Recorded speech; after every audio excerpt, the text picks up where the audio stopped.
Welcome to Formosa Dream Chasers. We're your hosts, Mary Ann and Ching-en. Please join us as we explore the journeys amazing people take in pursuit of their dreams. And get insights from their experiences. Let's hit the road and get started.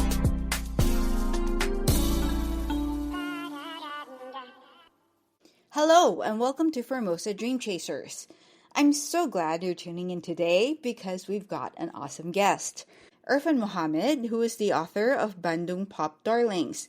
Irfan's been calling Taiwan home since 2021, and he's been busy writing for places like Taiwan Beats, Pop Hari Ini, and the Central News Agency. You might also recognize his voice as he also hosts programs for Radio Taiwan International's Indonesian service. Hello, Irfan, and welcome to the show. Hi, Mary. Hi. So could you briefly introduce yourself to our audience? So, my name is Irfan, and I also have a Chinese name given by my university, Irfan. So sometimes some of my Taiwanese friends call me Afan, and I prefer to call myself as a writer because that's my job. But I also sometimes invited some Indonesian artists to Taiwan and promoting Indonesian music to Taiwanese audience, and also promoting Taiwan music, especially indie music, to people in Indonesia. So that's me. So just for listeners, you're Indonesian, right?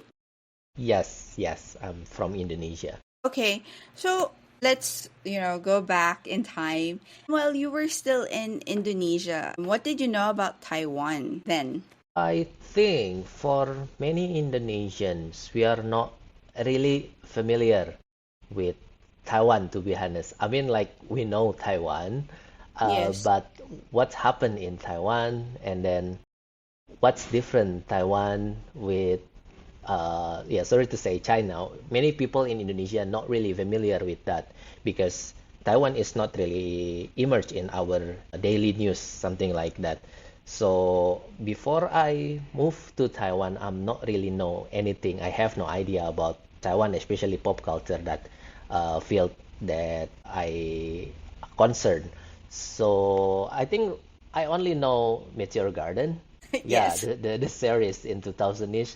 I think I only know Meteor Garden before I moved to Taiwan, but not really know about the culture and anything about Taiwan. So how did you come across, Taiwan, and then later on, what inspired you to come here for studies? Okay. So I had a chance to go to Taiwan for traveling before pandemic. And then when I came back to Indonesia, it's lockdown. It was lockdown. At that time, I already working as a journalist for 9 years before I moved to Taiwan. And then I had a colleague. He's a researcher in Indonesian research body. And in 2019, I also published a book about music in my hometown. And this colleague, this researcher, ordered my book, and we met together. And in that situation, I used to work in the newspaper in Indonesia, and the situation, because of the digitalization of the media, the newspaper is not survive enough, and I'm thinking to have, I need to take another step of my life because the situation in Indonesia is also not that sure. So my colleague advised me to pursue my master degree, and at that time I have no idea, and this researcher recommended me to go to Taiwan because he also graduated from Taiwan. So since that time I started to dig more the information about the Taiwan education, Taiwan University that have a major in cultural studies, and I found the university that I studied before in Chauta, in international in Inter-Asia Cultural Studies program. So I applied in 2020 during the pandemic, and then I got scholarship from the university, and then I moved to Taiwan in November 2021. So that's the background. You were saying that you were a journalist for 9 years already before coming to Taiwan, and it was sort of a lucky coincidence that you got to meet with your colleague and friend who introduced Taiwan to you.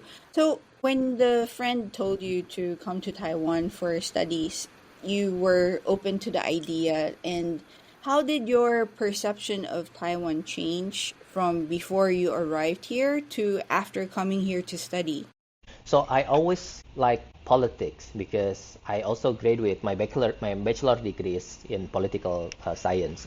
So before I moved to Taiwan, I learned more about Taiwan's political situation because, Mm-hmm. as I said, I'm not really familiar about Taiwan politics. So I found Taiwan is a very interesting for me because, like for example, I think many Indonesians consider Taiwan cases like straight cases. It's like South Korea, North Korea, but it's not as simple like that when I moved to Taiwan. Everything is all very interesting for me, and also it's very complex regarding to the political situation in Taiwan. That's first.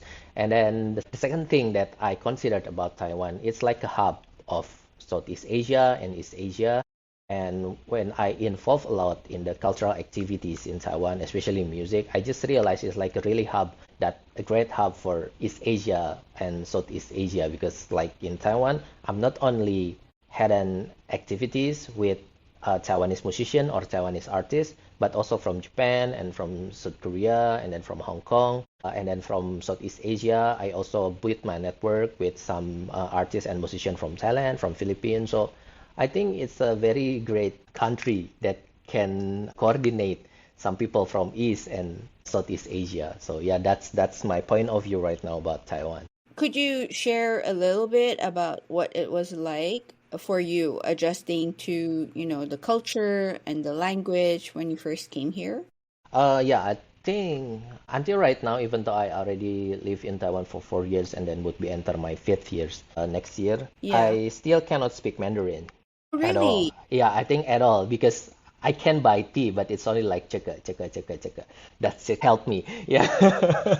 And every time I met Taiwanese friends that yeah just encounter with me and I have like some mantra like oh 我不会中文不好意思 and then we speak English because I think I live in the northern part of Taiwan. I studied in Hsinchu before and then my activities are mostly in Taipei. Many people here can speak English, especially in my field like music, art, and culture. So I think there is no many difficulties about language barrier because I think Taipei is a very global city, a very international city. I think also because I'm Muslim, before I moved to Taiwan, I was also thinking like how hard to be a Muslim in as a minority in Taiwan. But when I moved to Taiwan, I think it's also not that hard as I thought before because I'm not that strict for halal food. I can easily avoid pork. Just asking to the seller like 我不要 churro, that's okay. And then also there are many vegetarian restaurants in Taiwan and it's very easy to have like pray in Taiwan I think because there are some public spaces. They also have like a Muslim prayer room. So yeah, and also Taiwan has a big Indonesian community as well. So sometimes I feels like home. So there is no problem with me. Okay, so you didn't really feel homesick or because coming, just completely different culture, place, and then people, you didn't feel lost when you first came here? I think before I move, I already have several consideration related to my visions in Taiwan because like first Taiwan and Indonesia is not that far. I mean like for the direct flight is only 5 to 6 hours. I think it's okay. Like for example, is there is any urgent problem in Indonesia, I still can catch a flight and then go back to Indonesia. I think it's not that hard compared Mm. if I live or if I move in Europe, it would take time. And also, yeah, as I said, like many Indonesian community in Taiwan, so it's not that also hard to find like Indonesian food in Taiwan. Just go to Taipei main station and you can find everything there. So yeah, I'm not really think there is a cultural gap for me in Taiwan. Yeah, that's my personal experience, but maybe other people have a different experience. Can you share a time Mm-hmm. during your student days when, as you were studying here and adjusting to life here, that you felt that, hey, you know what? Taiwan can be Mm. my long-term home or I can live here for a while. Okay. I think. because my program is an international program, so it's taught in English. So I have no problem with my study, even though I cannot speak Mandarin. And the professors that I met in my university is a very kind. I mean, like they give some free choices for students to take their topic, and they also very support for students to explore their topics. And it's helped me a lot to increase myself and encourage myself in academia, because I graduated from my bachelor degree in 2012, and then from 2012 I just working. So there are many gap from my bachelor degree to master. So I need to adjust myself with the academia, but because the professor here are very kind to us, our international student, so it teach me how to explore myself, and also many opportunities that we can work together as a student with professor. Especially I think because I'm Indonesian, like many Indonesian studies in Taiwan right now, especially related to the migrant workers and also like a Chinese Indonesian diaspora. So because I study in Inter-Asia Cultural Studies and also like anthropology, sociology, so it's a very fit with my study here. So yeah, I think that's the best thing about Taiwan that I feel. So, while you were studying in the university for your master's in 交通大学, right? Yes, Yeah, in Hsinchu. in Hsinchu. So, how did you transition from, being a student to working as a program host here with Radio Taiwan International, and then later as a reporter for the Central News Agency in Taiwan? To be honest, it's a long way, because when I just arrived to Taiwan, I had several part-time jobs. It's simply just because I need money, because the scholarship from the university is only partial scholarship, so I still need to raise some money to make a living here. But for study, it's already free from scholarship.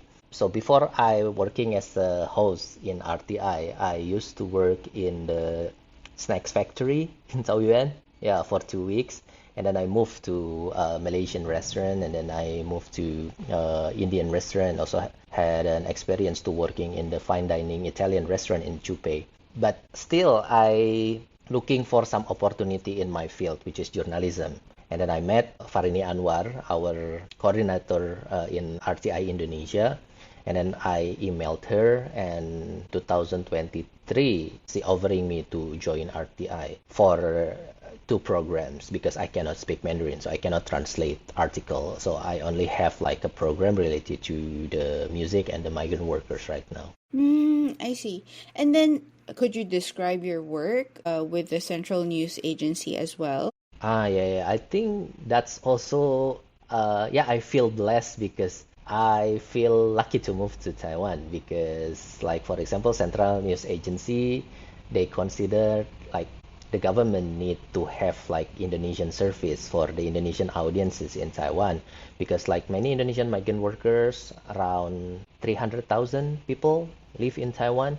Many of them cannot speak Mandarin or cannot read Chinese, and many of them also cannot speak or cannot read English. So the company thinking to have the Indonesian program to spread the government regulation to the Indonesian people in Taiwan. And they started to recruit some Indonesian in Taiwan that have a journalism background, and which is not that much. So so that's why they invited some people, including me. And right now I'm working in CNA as a full-time, and also focusing for the migrant workers issue, especially Indonesian migrant workers issue. Could you describe a little bit about your reporting? When you say about migrant workers issues, what does that mean for listeners who are living abroad and don't really know what are some of the issues that migrant workers face here in Taiwan? Yeah, because I think Indonesia is the top country of the migrant workers in Taiwan. Yeah, I'll always compete with Philippines. Yes. But sometime like Indonesia and Philippines, and next year Philippines, Indonesia, something like that. Yeah. And I think Indonesian in Taiwan not only based in the big cities like Taipei, Taichung, Kaohsiung, but even they also live in Kinmen. Yeah, some of them living in the mountain area of Taiwan, like Taitung and Hualien. So because many Indonesian in Taiwan, there are a lot of stories about them as well. Not only about success story, because many of them also can empower themselves in Taiwan or found many opportunities in Taiwan, but Yes. also some cases that related to their rights and also about the exploitation. It still happen. And many of them also, as I know, they are not really know about their rights. So that's why, like the Taiwanese media, sometimes they think they need like the Indonesian program to spread the awareness to Indonesia about their rights. I think it's a very helpful. Also, beside that, there are also some Chinese Indonesian that moved to Taiwan from 1959, 1960s, and they still want to know about Indonesian news. So we also provide the article or the program for them. Yeah, I think in that point, I consider, even though Taiwan and Indonesia have a cultural gap, of course, but we have some connection. Yeah. It sounds very interesting because you have a very diverse audience here in Yeah. Taiwan. Is majority of your audience, would you say, Indonesians outside of Taiwan, or is your focus mainly on the Indonesians here in Taiwan? It depends because, like, for example, for my music program, I want my friends that not living in Taiwan, they are living in Indonesia, like Indonesian musician, can also access my program. So I think for the music program, the audience is more wider. But for the migrant workers issue, I think it's specifically to the migrant audiences. But there are some different treatment for my music program and my migrant workers program. I mean, in RTI. But for Central News Agency, because we base by text, and I think some of our news also read by some decision maker in Indonesia, especially that related to the migrant workers issue, like the NGO and also the Minister of the Migrant Labor in Indonesia that also need some information about what happened with Indonesian migrant workers in Taiwan.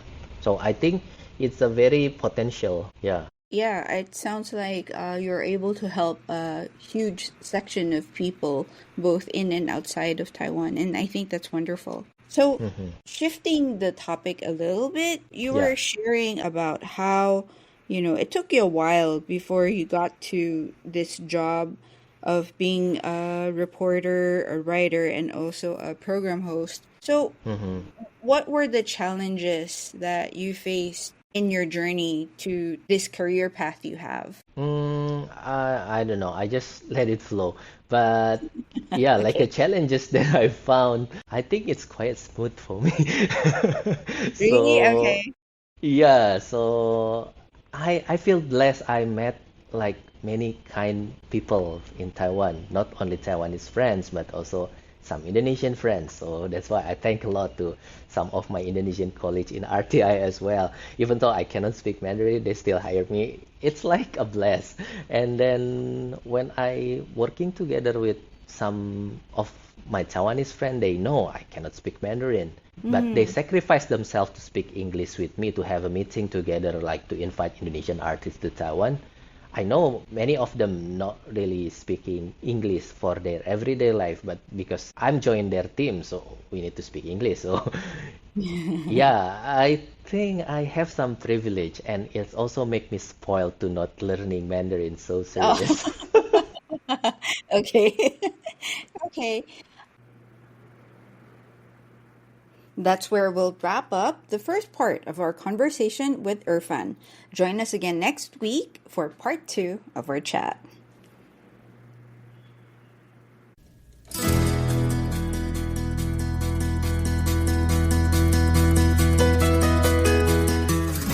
This is Ching and Cho. And Mary Ann Shoko. See you guys next week. Bye.